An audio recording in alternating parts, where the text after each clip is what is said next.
तो नमस्कार, आदाब, सत श्री अकाल। स्वागत है क्राइम की कहानी के इस नए एपिसोड में। आज 22 जनवरी। उम्मीद आप सभी स्वस्थ होंगे। 496 साल के इंतजार के बाद भगवान श्री राम के प्राण प्रतिष्ठान के प्रोग्राम को, कार्यक्रम को देश की संपूर्ण जनता ने बड़ी धूमधाम के साथ मनाया, खुशियों के साथ मनाया। इसके साथ ही देश की सुरक्षा एजेंसियों के सामने भी एक बहुत बड़ा चैलेंज था। बार बार आतंकवादी और उग्रवादी संगठनों द्वारा धमकियां मिल रही थी, थ्रेट मिल रही थी, किसी तरह की कोई आपराधिक घटना को अंजाम ना दे दें। इसी के चलते काफ़ी एक्टिव थे, काफ़ी पैनी नजरें उस पर बनाए हुए थे। पिछले 4 दिन पहले यानी 18 जनवरी को उत्तर प्रदेश के कानून व्यवस्था डीजी साहब प्रशांत कुमार साहब के पास किसी मुखबिर का फोन आता है और कहता है कि सर, राजस्थान से एक सफ़ेद कलर की स्कॉर्पियो गाड़ी निकली है जो हरियाणा नंबर है, उसमें 3 बदमाश सवार हैं। उस स्कॉर्पियो पर भगवान श्री राम का फ्लैग भी लगा हुआ है। वो मंदिर के पास जाएंगे, रेकी करेंगे और हो सकता है वो किसी तरह की आपराधिक घटना को अंजाम भी दे दें, और हो ना हो उनके जो तार हैं वो खालिस्तानी आतंकी जो संगठन है उनसे जुड़े हुए हैं।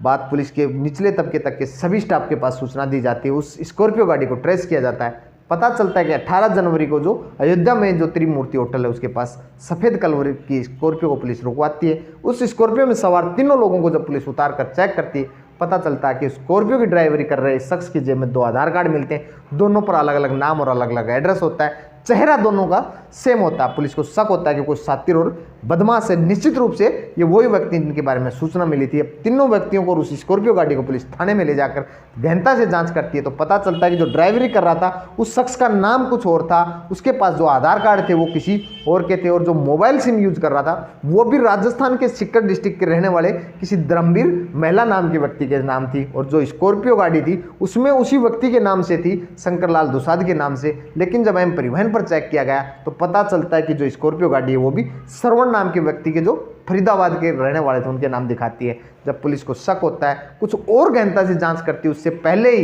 एक प्रतिबंधित आतंकी संगठन जस्टिस फॉर सिख के नाम से उसका जो मुखिया था गुरपंत सिंह पन्ना के एक ऑडियो क्लिप वायरल होती है।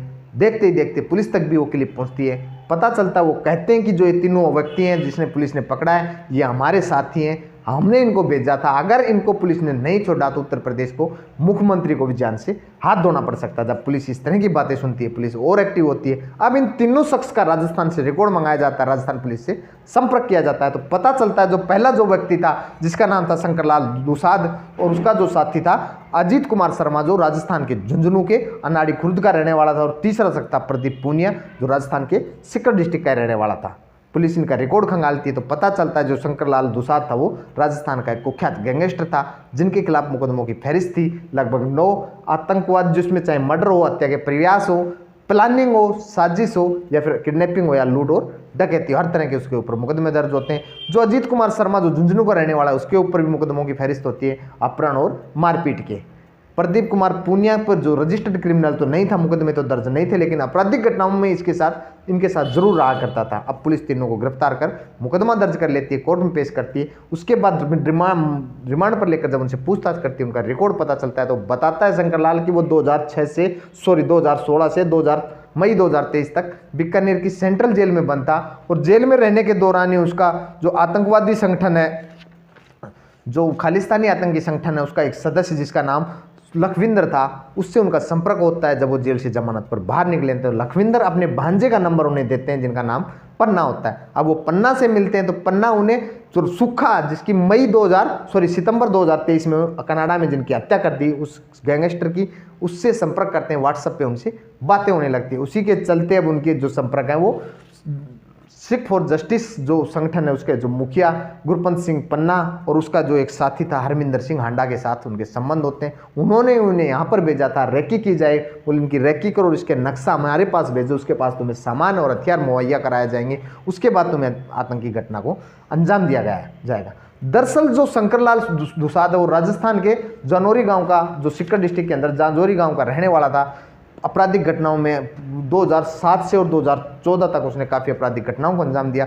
शुरू में तो वो राजस्थान के श्री माधोपुर के रहने वाले मुकेश सांबलिया के साथ रहता था और आपराधिक घटनाओं को अंजाम देता था, लेकिन किसी बात को लेकर उनकी आपस में अनबन हो जाती है। उसके बाद वो राजीव ठेठ जो राजस्थान का एक गैंगस्टर था जिनका 2022 में मर्डर हो गया, उसके साथ रहकर अब आपराधिक घटनाओं को अंजाम देने लगता है, प्लानिंग करता है। बताते हैं कि सीकर के युवा कांग्रेस मोर्चा के जिला अध्यक्ष की हत्या में उनको सुर्खियां बटोरी। 2011 में वो उनकी हत्या करते हैं, उसके बाद फरार हो जाते हैं। उसके बाद बताते हैं कि राजस्थान के मशहूर गैंगस्टर बलवीर बानुड़ा की जेल के अंदर हत्या कराने की जो प्लानिंग थी वो भी इन्होंने रची थी। उसके बाद 2016 में पुलिस उन्हें गिरफ्तार कर उन्हें सलाखों में बेच देती है। उसके बाद वो बताते हैं कि राजस्थान के अंदर जब भी कोई रामनवमी का सिक्कर में प्रोग्राम होता उसमें वो अपना पोस्टर लगाता, प्रचार करता, जेल के अंदर रहते हुए अपना पोस्टर लगवाता था। जेल से बाहर आने के बाद भी वो रामनवमी का जब प्रोग्राम था उसमें हिस्सा लिया था, खुद शामिल हुआ था, अपने आप को हिंदू कट्टर हिंदू बताने लगा था, हिंदूवादी नेता बनने की कोशिश कर रहा था, भगवान श्री राम का परम भक्त था। लेकिन उसने इस तरह की घटना को अंजाम दिया, इस तरह का षड्यंत्र रचा। जब पुलिस इसके बारे में सुनती है, पुलिस भी हैरान हो जाती है। जब उसके घर वालों से और उनसे संपर्क किया गया तो उनके घर वाले और परिवार के सदस्य बताते हैं कि हमें तो सिर्फ अयोध्या में घूमने की कहकर गए थे, हमें नहीं पता था कि इनके दिमाग के अंदर इस तरह का आपराधिक षड्यंत्र चल रहा है। तो दोस्तों, मेरा जो कहानी सुनाने का जो मेरा मोटिव था, जो उद्देश्य था, वो किसी की भावनाओं को ठेस पहुंचाना नहीं था, किसी को आहत पहुंचाना नहीं था। मेरा उद्देश्य था कि आप सतर्क रहिए, सजग रहिए। जय हिंद, जय भारत।